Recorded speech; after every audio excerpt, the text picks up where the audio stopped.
Hey, welcome back, friend. Get comfortable. Pull the blanket a little higher if you'd like, right up to your shoulders, so it sits evenly across both sides. Let your whole frame settle into whatever is beneath you, the cot, the pillow, the mattress, the warmth of a familiar room. Drop your jaw a little, just enough that the teeth stop touching, and let your tongue rest flat. Soften the muscles around your eyes. Let the breath find its own quiet rhythm, slower than you think, and see if you can feel the air move cool as it enters and warm again as it leaves. There is nothing you have to solve tonight, nothing you have to remember on waking. Just this slow drift with me, descending in time, beneath the sand, beneath the sun, beneath the enormous quiet of stone. Have you ever wondered truly what it might have been like to live inside a pyramid? Not as a tourist with a flashlight and a guide, but really inside as a person whose days were spent in the long shadow of a king's tomb. Most of us, if we are honest, picture priests in white linen gliding through hidden corridors, chanting in torchlight, perhaps sleeping on the cold floor of an inner chamber, whispering spells to the dead. That's the image. That is the picture most people carry in their minds. And it is not entirely wrong, but it is not the picture's center either.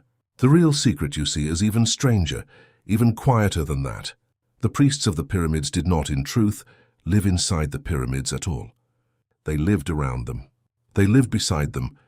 They lived in long white buildings of mud brick and stone that hugged the eastern face of each pyramid, like a tired hand holding a torch, day after day, year after year, sometimes for centuries after the king whose body lay beneath had already turned to dust.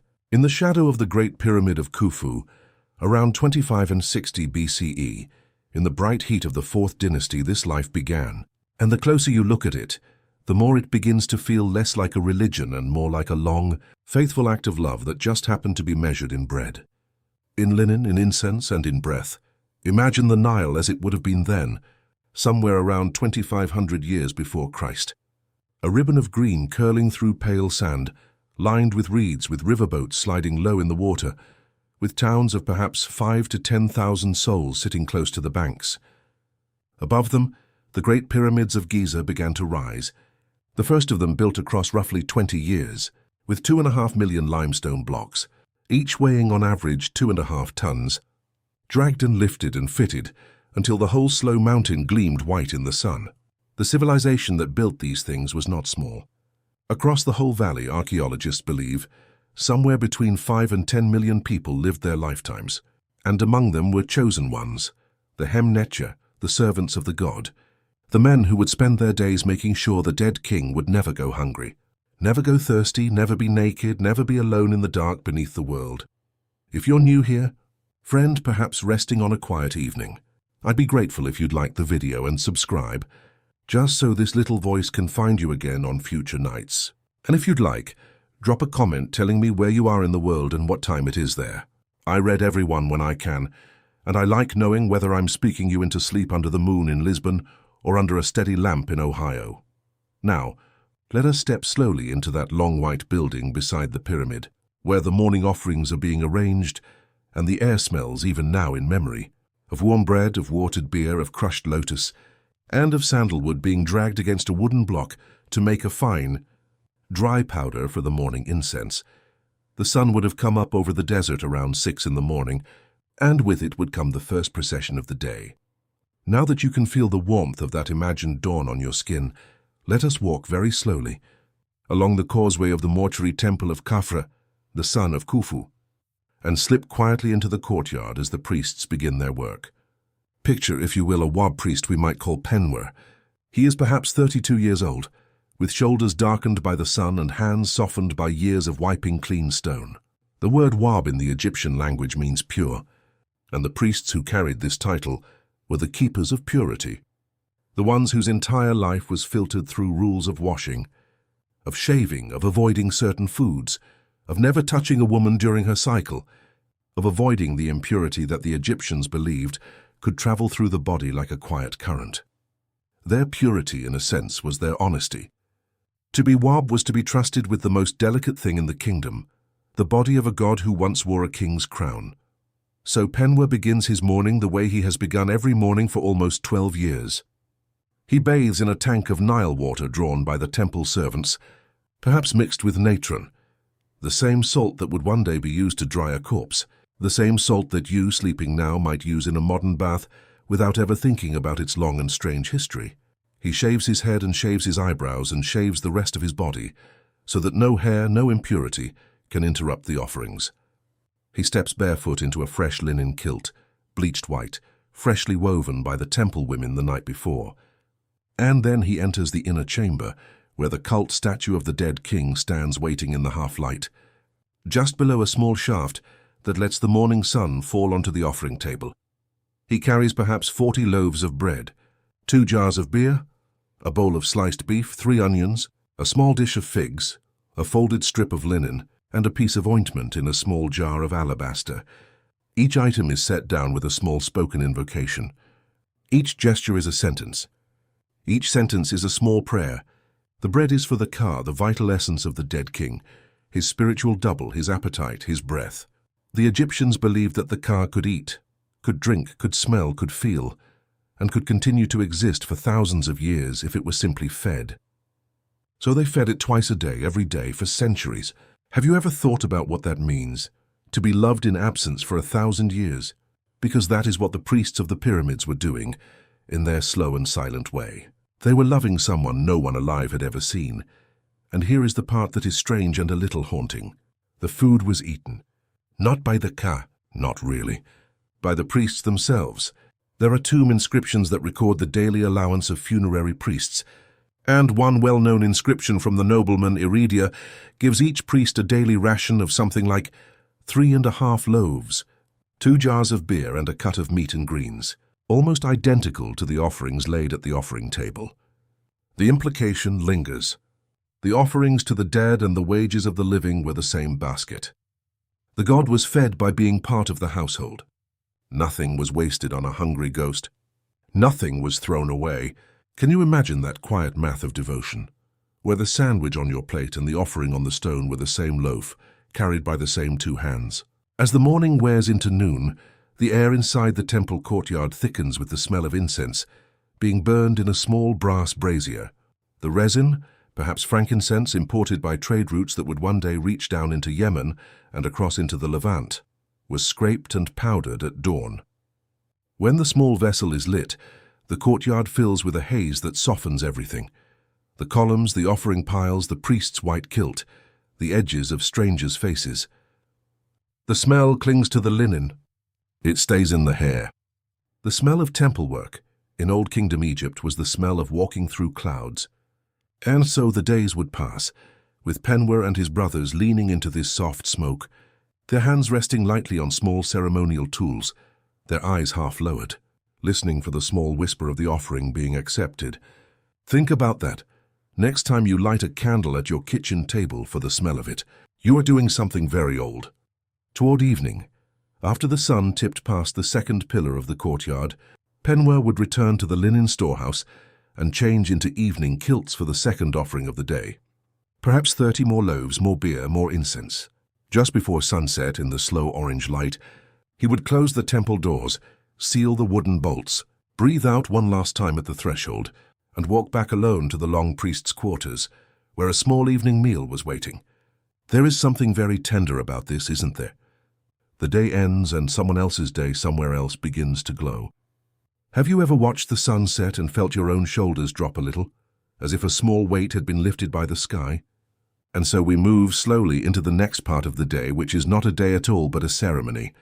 It is the ceremony the Egyptians called the opening of the mouth, and it was the heart of what it meant to be a Sem priest, the kind of priest whose name in Egyptian, Sem, comes from a verb that means to lead, to guide, to mourn all at once. The Sem priest was the mourner who refused to mourn. He was the one whose hands could touch what was forbidden and not break. Let us imagine for a moment a Sem priest we might call Meri Ankh. He is a little taller than the others, with a long curved staff that he has carried since he was 19, when his father first placed it in his hand and said the words. Today he is standing, perhaps 10 paces from the long stone table, where a noble's mummy rests in its painted coffin. The small chamber is lit only by candles and the narrow shafts of sunlight that fall through the high stone. The air is heavy with the deep, bitter scent of myrrh, with the dust of natron, with the smell of the unguent the embalmers rubbed into the linen 2 months before. The walls themselves are painted with scenes of the journey after death, all green and gold, with bright blue birds and small gods standing in long rows holding the implements of rebirth. Around Mary Ankh stand perhaps 7 or 8 other priests. The wob in white, a lector priest who reads from a papyrus rolled in the inside of his left hand, 2 small boys chosen for their clean voices to chant responses, a woman, perhaps the eldest daughter, holding a small bowl of milk and a small golden sistrum, and Mary Ankh lifts in both hands a small stone tool, an adze of roughly 8 inches in length chipped from a darker flint, and he steps closer to the mummy's face. He touches the adze gently to the lips of the rapt dead. Once, twice, 3 times, this was the opening of the mouth. It was believed that death had closed the mouth of the car, sealed it against breath, against eating, against speech. So the Sem priest, in this very soft gesture, in this almost unbearably gentle tap of a small stone tool on linen, reopened the mouth. He gave breath back. He gave the dead back the ability to eat, to speak, to drink, to say their own names. There were 70 or so steps in the full ritual, each one describing a different part of the body being reanimated in turn. The eyes, the ears, the arms, the legs, the hands, the fingers, the secret heart. Each step was accompanied by an offering and a spoken spell. Each spell was older than the previous king's reign. Each spell was older than the country. Have you ever watched a parent hold a small spoon near the lips of a sleeping child, almost touching, never quite touching, knowing the child is far away in dreams and yet still offering? That is the closest modern echo I know of the opening of the mouth. A gesture at a sleeping face that reopens something gentle. And the priests of Egypt, friend, knew that the gesture was not strictly necessary in any scientific sense. They knew that the dead did not eat the bread. They knew that the Ka could not reach down and lift the linen. And yet they performed the small tap of the stone 2 times, 3 times, because the gesture was the point. The gesture was itself the religion. Afterwards, Mary Ankh would carry the small stone adze back to its place on the linen shelf, wipe his hands with a strip of undyed cloth, and step out into the afternoon heat without looking back. He would not speak of what had happened. He would not meet anyone's eyes for the rest of the day. He was not allowed to. There was a quiet ceremonial silence that followed the opening of the mouth, a kind of wider, kinder hush. The Egyptians believed that speech must be guarded after touching the dead, because words could harm or heal the soul in the next world. So Mary Ankh would sit quietly in the shade of a courtyard column, listening to the small flap of a flag on the temple roof, smelling the slow drift of incense still clinging to his own clothes. And the silence would pass. And the next ceremony, somewhere else in the city, would begin. Now let us drift a little deeper, away from the courtyards, away from the incense, away from the slow white figures leaning into small stone gestures, and into the quietest place of all. Inside the pyramid itself, the dark, the airless sandstone-smelling dark, where there is no sun, only the small flicker of a torch held low by a lector priest we might call Renef Seneb, a man whose name in Egyptian means his name is healthy, or his joy is healthy, or his body is renewed, depending on which syllable you favor. He is the only one permitted in this chamber tonight, and he is reading aloud from the walls themselves, because the walls are not blank. They are not the silent stones most people imagine. 20 years after Khufu's Great Pyramid was finished, in the Pyramid of Unas, the last king of the 5th dynasty around 2345 BCE, the walls of the burial chamber and the corridors suddenly filled with hieroglyphs carved deep into the stone, row upon row, column upon column, some 758 individual spells and incantations in all, and they were the first large religious text the world had ever known on such a scale. They are called simply the pyramid texts. They were not carved to be read by the king's eyes. They were carved to be read by the voices of priests like Renef Seneb, who would climb down into the dark, light a small torch, and speak the spells aloud in the king's presence, so that his Ka could hear them, so that his Bey, his mobile soul, his wandering soul, could rise through the ceiling and not be lost. The word Ka, in Egyptian, is something you cannot quite translate. It is the vital double. It is the spark of a person that lived on after the body was done. The hieroglyph for it is 2 arms reaching up, like someone offering an embrace to the sky. Imagine that. 2 arms stretched upward, sustaining a person long after the lungs were still. That is the image the Egyptians gave to whatever it is in you that keeps loving, keeps remembering, keeps reaching for the morning, even after everything has stopped. Renef Seneb reads slowly.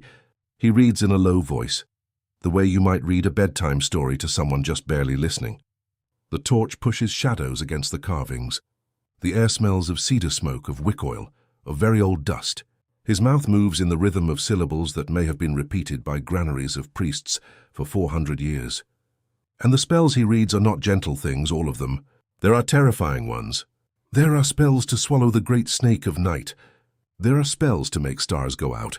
There are spells to climb a ladder of light from the world of the dead up to the world above, called the Field of Reeds, where the Ka could walk forever in soft marsh grass, hunting, eating, drinking, with a version of every servant he had loved in his life waiting at his elbow with bread and beer.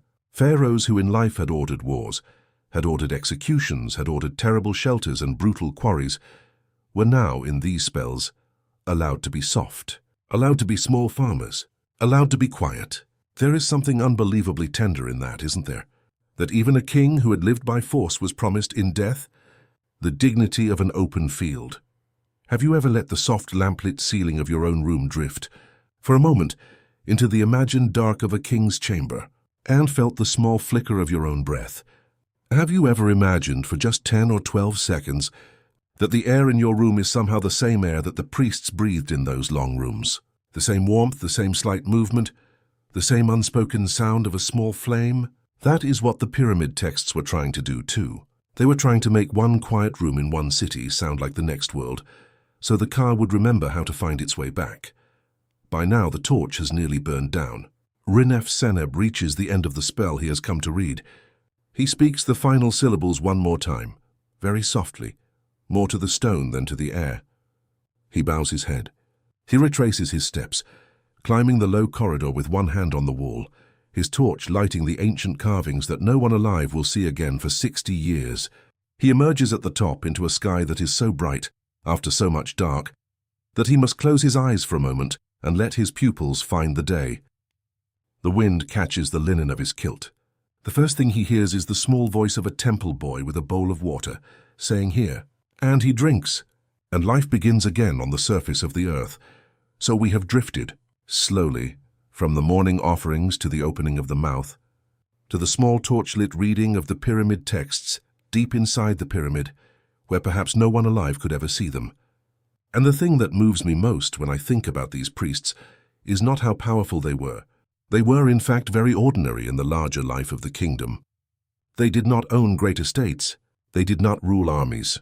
They did not, in many cases, even leave written names behind for us to read today, except on the quietest inscriptions, the kind that name a son or a grandson who also served in the same temple for 42 years. The thing that moves me is the sheer patience of them, the sheer enormous slow patience of feeding a dead king's appetite twice a day for centuries, of tapping a small stone on linen, of climbing down into the dark one more time, holding the same torch, reading the same spell, hoping the same Ka would hear it, on the same night, in the same year, in the same century. There is a kind of love that can only be measured by repetition.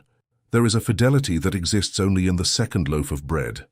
5 to 10 million people once lived in the long green ribbon of the Nile Valley, and only a few hundred of them, at any one time, were chosen to serve the pyramids. But the ones who did shaped what it means across the centuries to remember someone who is gone. They gave the world the oldest emotional technology for handling absence, which is simply this: you make the absent one's home smell of bread. You dress their bed again. You say their name twice. You light a small flame so they can find their way to you. You never say it cannot work. You keep doing it. That is the secret, life friend. That is the secret. If this slow drift has kept you company tonight, please consider liking the video and subscribing so we can wander together again. And I would love to read your thoughts in the comments below. Tell me which small detail stayed with you most: the shaving of the eyebrows, the tap of the stone adze on the linen, the read of the pyramid texts in the dark, or the small hush after the ceremony. Any of those, all of them, anything that wandered in and out of your mind as you rested. In closing, I want to gather the small figures from this journey back into a single, slow sentence. A Wab priest bowing toward the morning offering, his eyebrows newly shaved, his hands shaking just slightly from cold water. A Sem priest lifting the small flint tool toward a rapt face. A lector priest breathing into the dark under a pyramid, his voice older than his country. A small boy far from all of it, falling asleep in a quiet room somewhere downstream on the Nile. And you here tonight, listening as the candle on your own small table drops a little lower. What stays with me, when I think about this, is that the priests of the pyramids were not really afraid of the dead. They were afraid only of forgetting them. They invented, in those long white buildings by the causeways, the gentlest possible answer to forgetting, which is to keep showing up twice a day with 2 loaves of bread, with a fresh linen kilt, with a pinch of incense, and to never let the silence of the chamber grow longer than 1 human afternoon. That is the small kind act they taught us across more than 4,000 years. That is the soft craft of not letting go so loudly that the dead cannot find the way. Next time we might wander into another room where another strange tenderness lived. Maybe the dim corners of an ancient library, or the long halls of a forgotten mint, or the kitchen of a small house in another century where someone, too, was trying to remember the dead. We will see. Until then, thank you for your company tonight. Thank you for the slow breath you gave me. Thank you for letting your shoulders settle, for letting your jaw release, for letting the small line between your brows float away. Let the soft image of the priest in white linen fade into the dim of your room. Let the smell of bread and incense drift down to almost nothing. Let the small tap of the stone on the rapt face grow quiet and softer still. Let the torchlight in the deep corridor of the pyramid dim into the kind of darkness you have already made for yourself tonight, the warm, safe darkness of your own bed. And may you have a warm, peaceful, deeply restful good night.